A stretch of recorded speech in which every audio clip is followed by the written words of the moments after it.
So here's the thing. I think that candidate experience gets solved when there is a cultural and ethical orientation towards, all of the normal business cases, like, candidates are customers. You're supposed to do the right thing.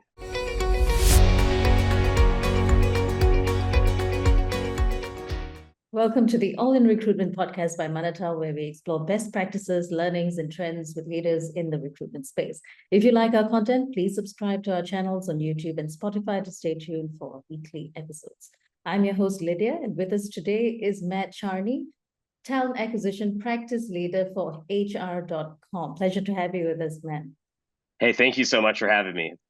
So tell us a little bit about your background, Matt. I see that it's an interesting mix of talent acquisition, product, and editorial. So how's that coming along? Yeah. No, I'm like a polymath career-wise, right? Or an existentialist, I guess, since like none of this was planned. So I actually I have a degree, a Bachelor of Fine Arts in screenwriting. So I had to get a job because, as it turns out, that's a hard way to do it. So I got my first job in recruiting almost by complete accident. I was like applied for a job as a talent scout, thinking it was like entertainment industry related. And as it turns out, they said like, "Yo, your job is to sell jobs," which seemed like the easiest thing in the world since everyone I knew wanted one and couldn't get one.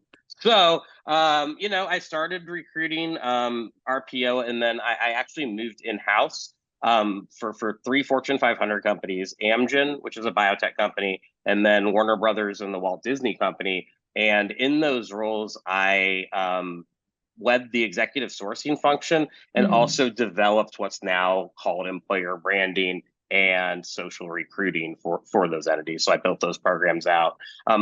From there, 2009 financial crisis hits. Turns out recruiters were not in high demand. So I wrote a essay for ERE called "How Recruiters Read Resumes." And the next thing I knew, I was on a plane from Los Angeles to Boston to meet with Monster.com about potentially like doing some work for them. The next thing I know, I was in marketing. And so I've been doing B2B content creation and industry analysis about recruiting ever since. I have served as the CMO of companies like Cornerstone On Demand and Chief Content Officer of Allegis Global Solutions, so global RPO. And I am still a partner, but served for many years as the managing editor and head of editorial at Recruiting Daily. So just kind of a mix of experiences, but ultimately all about knowing what's new, what's next, and what's not working in talent acquisition.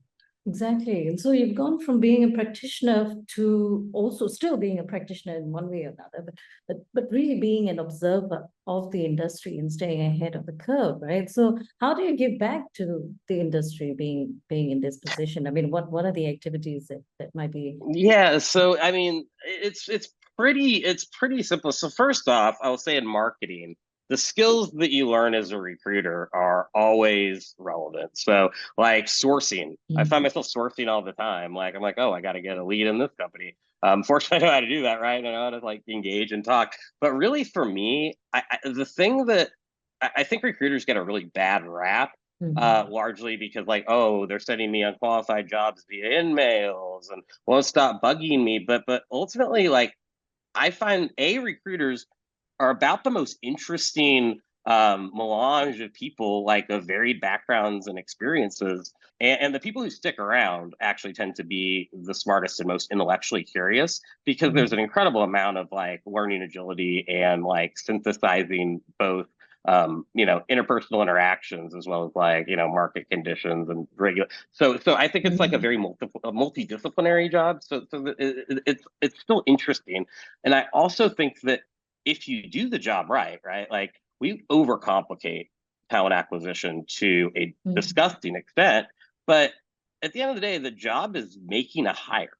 And if you do that right, you're changing a life in a really tangible and hopefully positive way, right? Like you're improving somebody's social mobility, you're improving their sense of self-worth and identity, and you are providing them with, hopefully a next step into like their self-actualization. And so I think from that altruistic perspective, like it's a drug almost, like that feeling of, oh, I helped somebody find a livelihood or find an opportunity. And still to this day, I'm fortunate enough to have a very good network of talent acquisition leaders. And as I'm sure you know, there's so much movement and so much like cyclical activity in this industry. I spent a lot of my time, uh, working with recruiters in transition to see who I know and help them land. And I don't know if that's giving back so much as it is making sure that the good people stay in the industry, As talent acquisition practice leader for HR.com, what really goes into that role? I mean, you do have a membership base, right? Yeah, we do. So I have about 2 million global members, and the monetization is largely we do certifications and training for HR professionals. So we're the largest accreditor of like SHRM and HRCI. So that's really like the bread and butter. But obviously with SHRM and HRCI, as well as just kind of the persona and interests and worldviews. Recruiting is very distinct from HR. And so it's been predominantly, HR.com has been around since I started my career, but never really had any sort of like, I would say, offerings or communities that are really vibrant for recruiters, despite the fact that that's, good 700, 800,000 global members. So for me, it's really just basically running programs that are educational, creating content that is like informative. And for me, actually, the best part is I get to build things like events or advisory or research boards where people can not only get to know their peers as generally global talent leaders of major organizations, but also help them get their voices and their stories out, whether that's through a case study or speaking opportunity. So like, I think TA leaders in particular work incredibly hard and incredibly passionate and don't always get the opportunity to talk about their successes. And I really love being able to give them a platform to do that. And I also see that HR.com has recently released some research, right? As a result of a research conducted on the future of recruitment technologies. Interesting. So what's top of mind? What are some of the salient points from these reports? Yeah, so there are some very interesting findings, I'd say. So I'll run through a few. So the first is that as much money as we spend, and just to put it in perspective about recruiting technology, so the biggest three companies by market share are Workday, SAP, and Oracle. Their combined market cap is about $1 billion more than the UN estimates it would take to alleviate global poverty. So I guess, we could cure poverty or we could get ERPs that nobody likes. We chose the latter. So all that is to say, one thing that I was just very surprised by in the report is that people invest in technologies largely because of their capabilities to align to the business. That's why like people buy a product like Workday, right? Because it's an integrated suite with finance and procurement and everything else. But when it comes to actual usage, some of the most basic stuff we still don't have a handle on. Like we talk about like quality of hire. And that's like putting the cart before the horse. A very small minority of respondents to the survey, which were predominantly, again, recruiters at Fortune 500 organizations, said that they had any confidence in their ability to accurately track source of hire, time to fill, cost per hire, and some of the most foundational metrics you could think of. So I think the headline there is we still don't know how well we're doing. And as much as we'd like to be data driven, we don't know what data is valid, right? And are overly reliant on vendors. Number two is like, as much as we talk about AI, there's a very broad reticence of both recruiting leaders and practitioners to use it. So rather than excitement, there's like a lot of hesitancy. So we found that I think it was Yeah, Has- 37% of companies right now use any form of AI for recruiting, which, if you were to compare that to the hype cycle, is a pretty big disparity, right? Between That's what right. we're talking about, what we're putting to practice. And then the counterintuitive part of that is the biggest opportunity that recruiters identified in the future state of AI is actually to increase personalization, Mm. which seems like an odd outcome for something that is specifically engineered to remove it. So I think the report kind of showed people Mm. don't love technology, particularly their core technology. Should come as no surprise that applicant tracking systems are not widely loved. And some of the point solutions aren't either, but there's a general optimism that technology, in particular, like automation and machine learning, I don't want to say AI almost because I don't think we're even close to there yet. But Mm. what vendors say is AI. There's a lot of optimism, but tempered. And at the end of the day, recruiters and talent leaders still very much believe that it comes down to process Mm. and it comes down to individual recruiter capability. And that to me is like a refreshing finding in the technology report because it's like the more things change, the more they remain the same. And I like the fact that as technology forward as TA Mm. can be, ultimately there seems to be a rejection for once of this category that's saying we can change how you work, and they're saying, well, we don't want to, you know. It's Mm. important that we build these relationships, not now. And I like that. So, going back to your research findings, which is also kind of, as you said, counterintuitive, because there's a direction in which it has to go, but also the projected, the view is that you're probably not going to achieve them without the kind of technology, optimizing the usage of that technology, right? So, And here's the thing about technology, particularly in recruiting.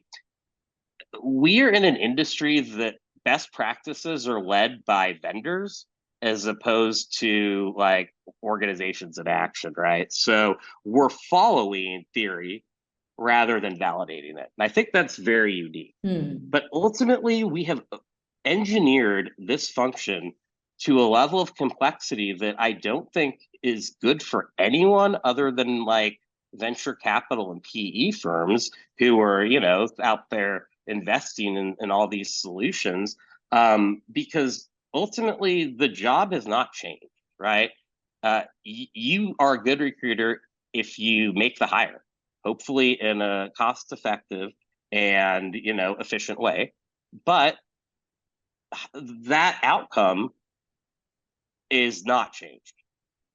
The end is the same. It's the Hmm. means that have become so overly complex. And I don't know that technology's actually helped anything. I'll give you an example. Employee engagement technology and platforms, huge category, billions of dollars a year in spend. Employee engagement is actually at its lowest level ever recorded after we spent so much money thinking technology will fix that problem, and as it turns out, it just continues to get worse. And might have fixed employee engagement by reallocating that to salaries, but there it is. So yeah, I think I think this is a interpersonal and very human discipline that tends to think of technology as being an enabler Enabler. rather than a potential obstacle, honestly, if you think about how complex many processes are.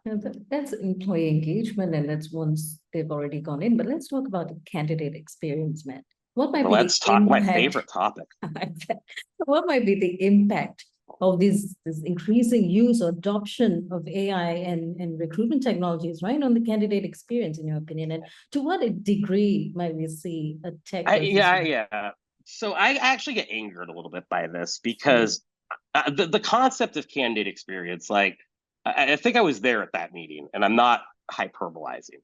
So I've kind of seen its development, from theoretical construct into like imperative, right?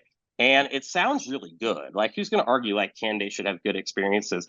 But at the end of the day, the reason why candidates have bad experiences largely because of technologies created by the same vendors who are now trying to monetize the problem that they created. So here's the thing. I think that candidate experience gets solved when there is a cultural and ethical orientation towards, all of the normal business cases, like, candidates are customers, you're supposed to do the right thing. I think it's a philosophy, not a platform or a process. We make a deliberate effort to talk about how important candidate experience is, but at the end of the day, it's not improved. But I also don't think it matters. People apply for so many jobs these days. They're not going to remember like, oh, I never got a call back from this company. Like, realistically, that doesn't happen. But more importantly, we confuse applicants with candidates. And I don't know that candidates have bad experiences. That, at least, by US law, it's actually defined, means that they're qualified for the position, interested, and actively in your hiring process. I owe those people, a white glove service, absolutely, particularly the more time investment they make. But if somebody who applies for a job in which they meet none of the qualifications and doesn't personalize it at all, just dumping, and now here's the thing, AI can now, help people apply for jobs in mass. If you apply for a job that you're never going to be considered for, I don't think recruiters owe you anything. But what do you? So I'm going to reciprocate wasting time by wasting my time. Like, that's asinine. We're talking about technologies, right? Not particularly AI or anything else. We're Yeah, talking yeah. about technologies in general. I mean, the kind of the tech stack that you might have to improve your processes, to increase engagement with your employees, etc. Here's the thing. Like, so technology in candidate experience, as soon as I don't have to set up an account and give all my information just to be able to view a job, when I can view and apply for that job on a mobile device, when the UI and UX that those vendors who are also selling candidate experience products is as intuitive as a consumer product, and when I don't have to literally manually replicate my resume in the fields that you have pre-provided and spend all that time to like be able to click the apply button successfully, those are the technology changes it's that need to be made. And it's simple, but it's what we say candidate experience from a technology perspective is the UI UX experience. And I'm sorry, but like, update your interfaces. There's no reason why it has to look like Lotus Notes in 1989. Some of these applicant tracking systems, but they have market share, and yeah, it's going to be a problem. So these recruitment technologies and use of AI and other technologies, right, in the near future, how do you none of them use AI, but they say that they do. They use automation, machine learning, and natural language processing. So yeah, AI. So how do you think the use of these technologies might impact hiring policies? So I think that it's interesting because, at least in the United States, so much of the conversation and honestly budget and programs over the last few years have been dedicated to like DE&I and specifically eliminating bias from the hiring process.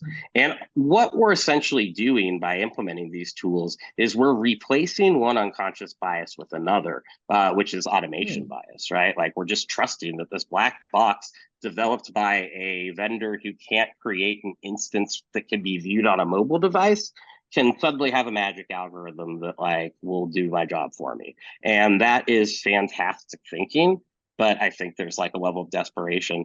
I think that what's going to happen is that there is going to be an over-reliance on tools to do our work for us. And who is going to win are people who, to your point and verbiage, have solid, streamlined, and effective processes rather than the most, comprehensive tech stack or the latest, thing that a Gartner or Forrester ranks as being relevant to doing my job. Hmm. And in your experience or what you've observed so far, what are some of the most innovative sourcing strategies? Going back to sourcing, all the different job boards out there, different communities we're seeing. In fact, even companies have started creating their own communities to tap into those pools, right? So what are some, Right, which is great.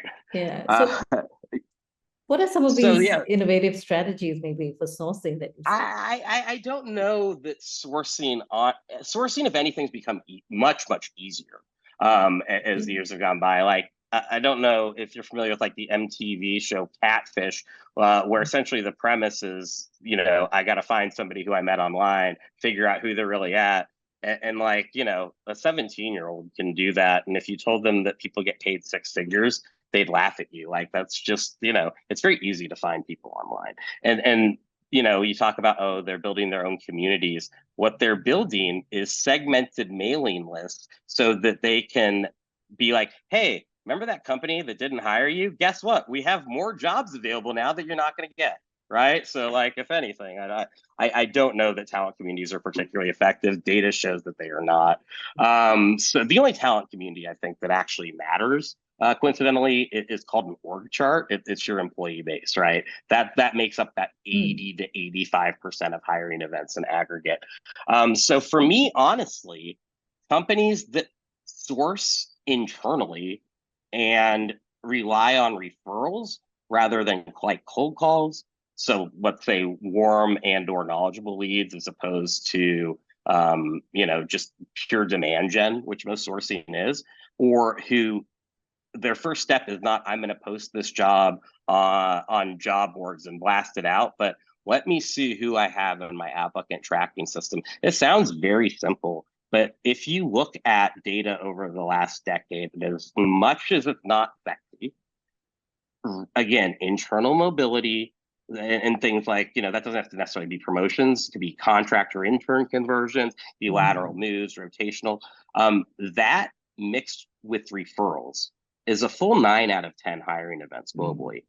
Direct sourcing makes up about 2 to 3% of corporate hires, and I'm assuming maybe a little bit higher on the agency side. So we spend, though, the inverse amount of time focusing on how are we going to attract this top talent to our organization. There's this talent scarcity. It's like, from a statistical standpoint, your next hire is either already working for you or knows somebody who will be.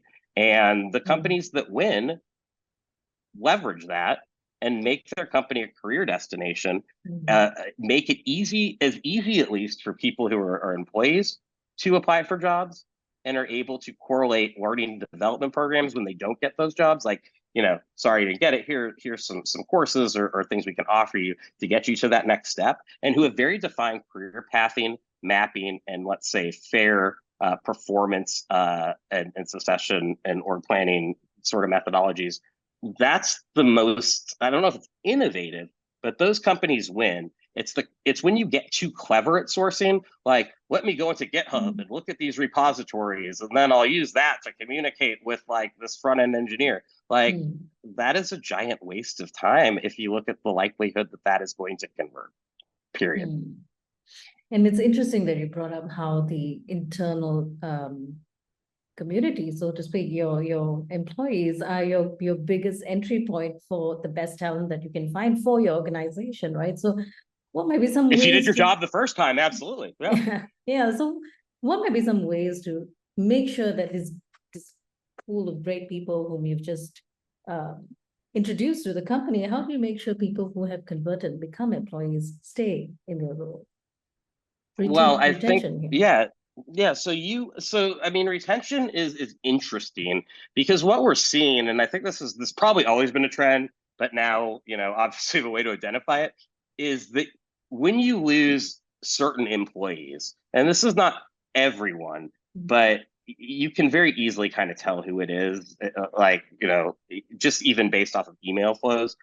When that person leaves, then you lose 6 or 7 people, right? Because that just changes the dynamic and really is just like, you'll start seeing exodus on those teams en masse. So I think the first step, if you look at like a non-traditional org chart. It's like business school 101. They'll show you the hierarchical and then the influence chart. Like it's not necessarily like the most influential person in your organization is not a vice president or director or an executive. It may even be the woman who's answering the phones, but that's friends with everyone, has their hands and everything. So identifying who in your organization people like and are the center of communications and I would say the ringleader in the lunchroom, to use a really really old kind of metaphor, and starting with those people, because we talk about like brand ambassadors externally, but identifying who those key players are who, if they leave, will take people with them is I think essential. That's largely can be done by network analysis. The other just easy step is we make it way harder for internal, like existing employees, to find and apply for jobs than an external candidate, process wise as well as technology wise. And so so just to use a company that I worked for, if I wanted a job there as an external candidate, I would fill out the application, hit apply, and be instantly under consideration. If I was an employee who had been, let's say, there 15 years and I was interested in that same job, I couldn't apply until I had contacted my HR person. That HR person then contacted TA to verify that they were transfer or promotion eligible, and then get a form signed by their manager telling them that they're allowed to interview for the job. Well, yeah, obviously I'm going to go to the place across the street that doesn't make me do all that stuff. So I think just looking at basically your employees are everyone else's candidates, and we don't treat them like that. And I think just that mindset change of knowing that, hey, guess what? Not only you have to backfill them, but like they're going to walk out with a bunch of institutional knowledge and give it to your competitor should be all of the business case people need to really step it up with like internally focused employer branding, which again then aligns with engagement, as well as creating referral programs, because the more people you know in a company, the likelier you are to stay. And moving on to, I mean, still on the topic of retention, I mean, it's interesting to see that your actual talent pool for internal mobility, moving on to different roles and making them more agile, really to serve the business needs, really is inside. And to see how your candidate experience actually starts inside these companies, right? And you're pushing those jobs towards the people who are already there, acclimatized, and they know the company and they want to be able to pursue something else. And what might be some steps to engage these internal candidates, so to speak, right? And even treat them as passive candidates, maybe. Well, they are passive candidates until there's a job open, the competitor across the street, and then they get activated, right? So I think definitely a couple of things. So a lot of more progressive organizations are starting to build recruiting capabilities and even dedicated teams as sort of like internal career concierges. So oftentimes we lack like very, transparent career pathing or skills mapping and things of that nature internally. So the one thing that recruiters tend to be experts in an organization, or at least have the subject matter expertise, is how to get a job in that organization, right? So working with them is, I would say an advisor rather than, a recruiter, real important. And then the other thing that, I'd say is more towards that trusted advisor paradigm than like a pure TA, which is sort of the model I think the best talent organizations are moving to, is you need to spend time with your employees, like in order to success, like on the line, right? Like it's great to sit up in wherever HR is centered, but if you're not like somewhat embedded in the business and know what they do and whatever, then like you're just the dude or woman from HR, and we know how those interactions end. People get real scared when you try to contact them. But when you do that, not only are you able to better align with the business needs, but you also can be very proactive in terms of hearing if people are going to leave, if there's going to be a new headcount created. And so you can get way ahead of that. Oh, I have a rec open, better start searching, if you get to know the people who, in particular, hiring managers, but also, to some degree, their direct reports, and like when top performers leave, it's generally not a shock. And to the hiring team, at least, HR is like, oh, but their performance reviews were great. Well, yeah, because they're they're top performers, so they have more market value. I think the best way to get ahead of the curve is to put yourself out there as a resource, have conversations with people, and really help facilitate career and skill growth in your employees, rather than just making sure they have it or don't have it for whatever rec happens to be opening up next. Matt, the role of a talent acquisition professional today is obviously far more multifaceted than it probably was about 10 years ago, right? In looking at all the different technologies coming in. Do you agree with that? No, I don't, honestly. I don't. So the technologies actually haven't changed all that much.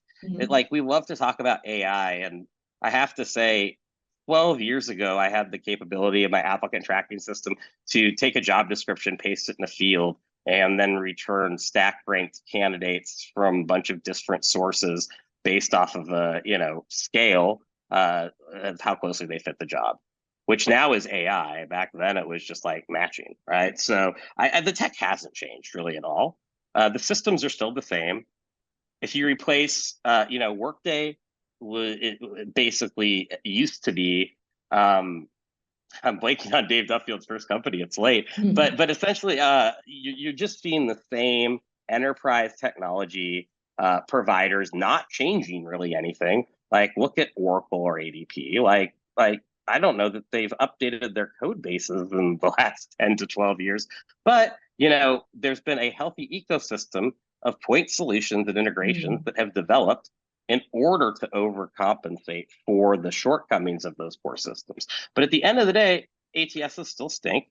Job boards are still considered the most reliable source of external hiring. And, posting and praying doesn't work.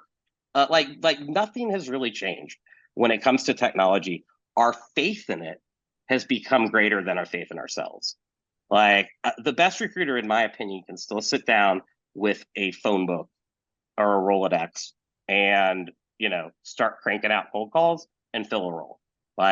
It's the hunter versus farmer mentality, and the hunters will always win, and they don't need technology to do it. They need empathy and the ability to create affinity with the person who they're talking to. Again, to my earlier point, anyone can find people online. Their information's out there. It's not hard.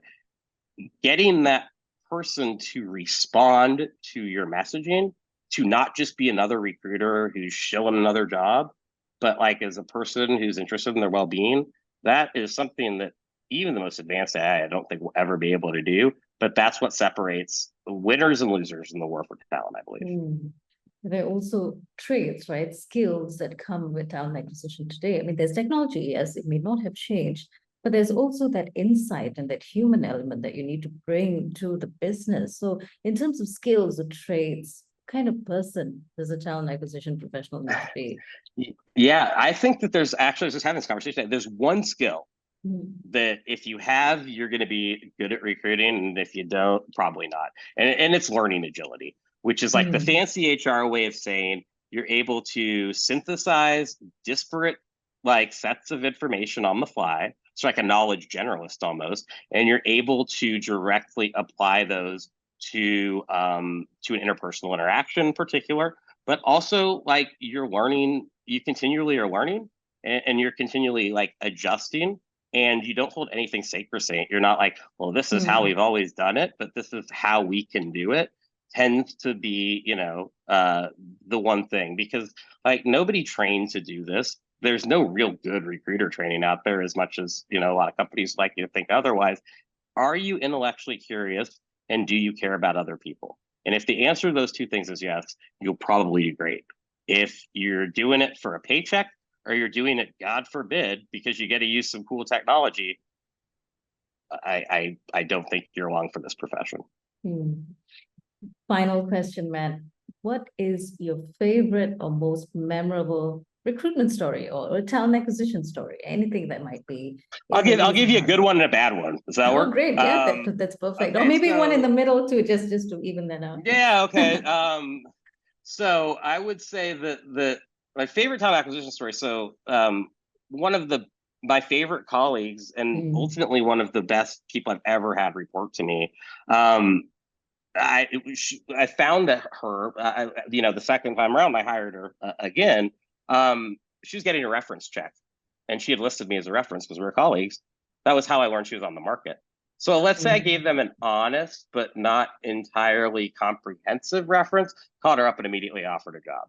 And I would just say, like, we underuse reference checks as a strategy, but if you're not essentially like using that as a signal that this person's on the market and I can get to them pretty quickly, like you're wasting it, right? Also, asking the person at the end of a standard reference call, who else do you know who might be a good fit for a role like this, will always yield recommendations and referrals, which are very highly performing. So I think that, I wouldn't have ever thought, oh, this person's looking for a job. It seems like they had a really good gig. Cool. I'm making you an offer right now. That's the best one. And then the other one, I'm still traumatized by this one, but I think like it's a good example of how you can overdo it in recruiting. So I used to have one of my clients was a corporate strategy group at a biotech company, which, as you can imagine, there are like 8 people in the world who have MD and an MBA with experience in like clinical development, right? Like a few and far between.